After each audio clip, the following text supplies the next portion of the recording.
Hello. Welcome back to Cocktails and Cliff Notes.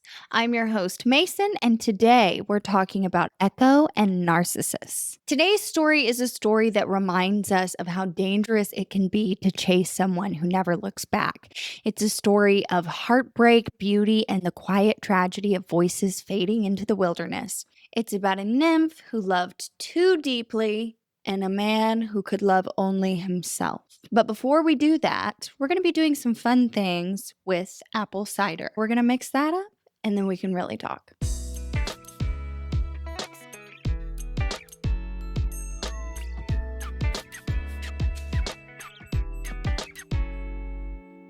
Take your cup, and then we are going to take some apples, and these are covered in brown sugar and cinnamon. We're going to just throw a few of those in. You think you need one?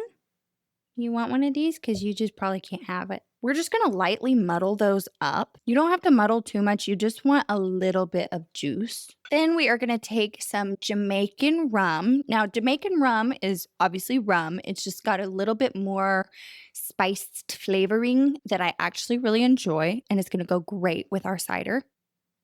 Let's do 1 ounce. Then we are going to do a ½ ounce of triple sec.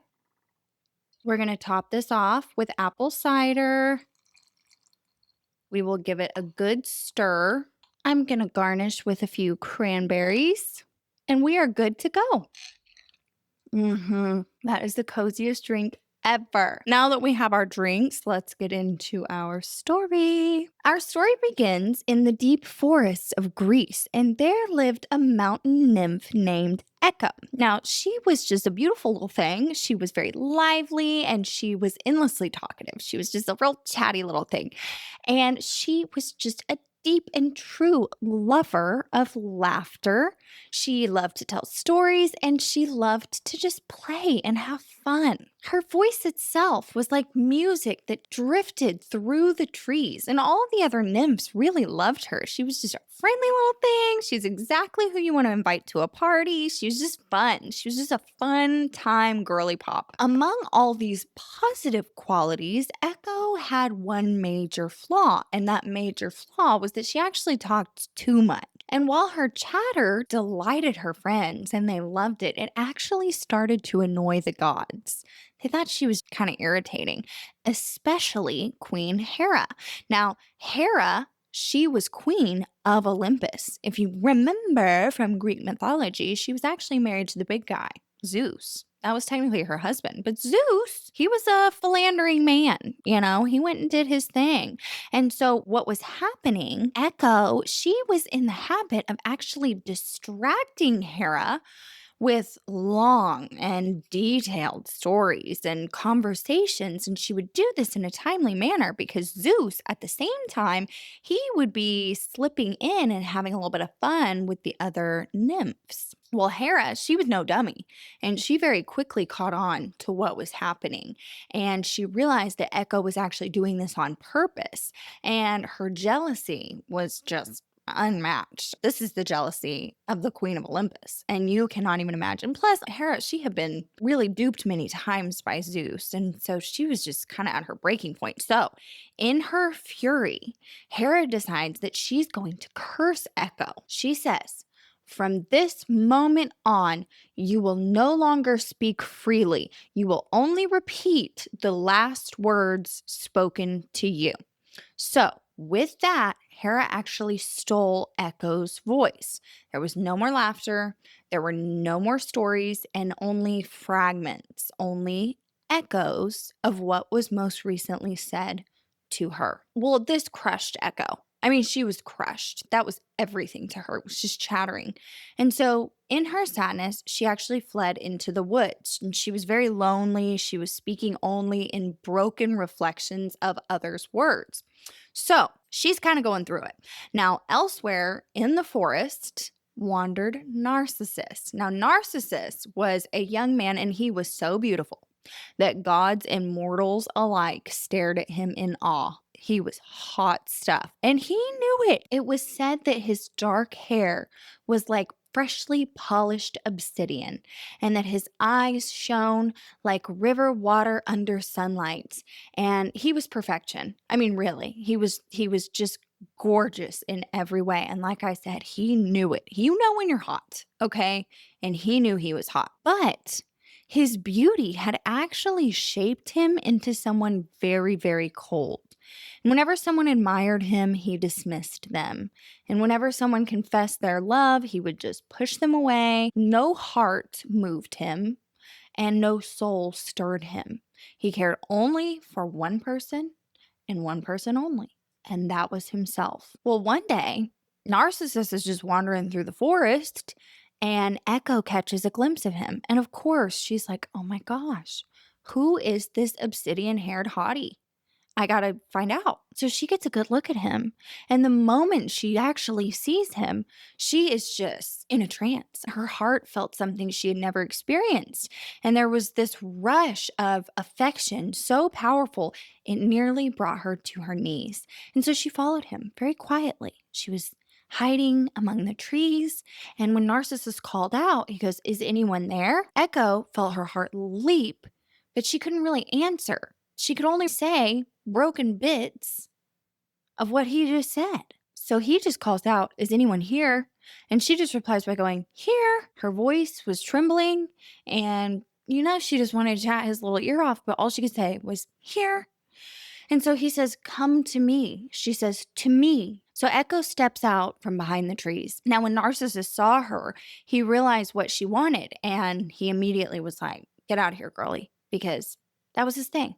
Anyone that loved him, he just shoved them off. So he goes, you would cling to me? And she goes, cling to me?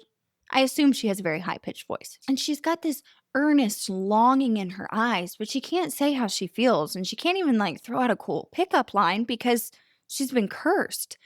And so Narcissus basically just steps back and he goes, I will never love you. He says it very coldly. And she goes, love you. And she was heartbroken because her own voice was betraying her. She can't say anything else. So in repeating love you through her own tears, she's turning her own confession of love into a very helpless mirror. And humiliated and heartbroken, Echo fled back into the shadows of the forest. Now here, her body just grew thin and she wasted away. And eventually, only her voice remained. And it was a faint sound that was carried through canyons, caves, and mountains. And Echo had become exactly what Hera wanted her to be. She was a ghost of a voice. She was a fragment of sound. She was just an echo. Well, the story does not exactly end here, because while this is a horrible, tragic tale of Echo herself, Nemesis, the goddess of divine justice, she actually saw Narcissus rejecting everyone who dared to love him. Now, his cruelty was very cold, and it was very thoughtless, and it was unchanging, unwavering, and constant. So she decided that his heart needed humbling. Nemesis did. She's like, I'm basically karma. You need some karma. So one day, Narcissus wandered to a quiet pool that was hidden deep, deep, deep in the woods. And this pool was completely untouched by wind, which means the water itself did not ripple. And it was so clear and such fresh, beautiful, clean water that it reflected the world like a perfect mirror. So Narcissus, he kneels down to drink, and he's frozen.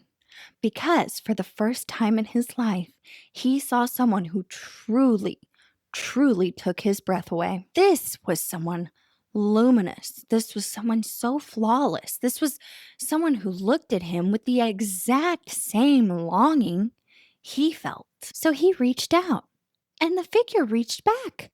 And so he tried to kiss the lips in the water, and they kissed towards him too. He whispered, stay with me. And the reflection stayed. He whispered, I love you. And the reflection loved him too. He really didn't understand. He didn't realize that it was him. And try as he might, he could not touch the one he desired. And every attempt shattered the image into ripples. But he couldn't look away. Day after day, Narcissus remained kneeling at the water's edge, watching, loving, longing for a beauty he could never possess. His obsession consumed him. His strength faded, his body weakened, and in his final moments, he whispered to the reflection, "Farewell, my love." And from the depths of the woods, faint and sorrowful, Echo repeated, "My love." So when Narcissus finally withered away, the gods transformed him into a flower, the white and gold narcissus, which still grows near quiet pools and reflective waters, always looking down, always admiring its own reflection. Echo and Narcissus is a story of two tragic fates, one who loved too deeply and one who could love no one at all. Echo's voice became eternal, and it's the sound that answers us in mountains and caves and maybe like a creepy parking garage. But Narcissus, he became a symbol of self-obsession, so powerful it blinded him to the world.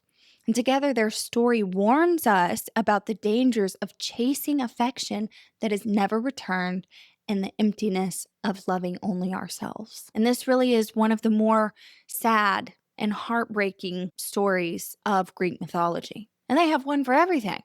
I mean, they literally just explain the echo.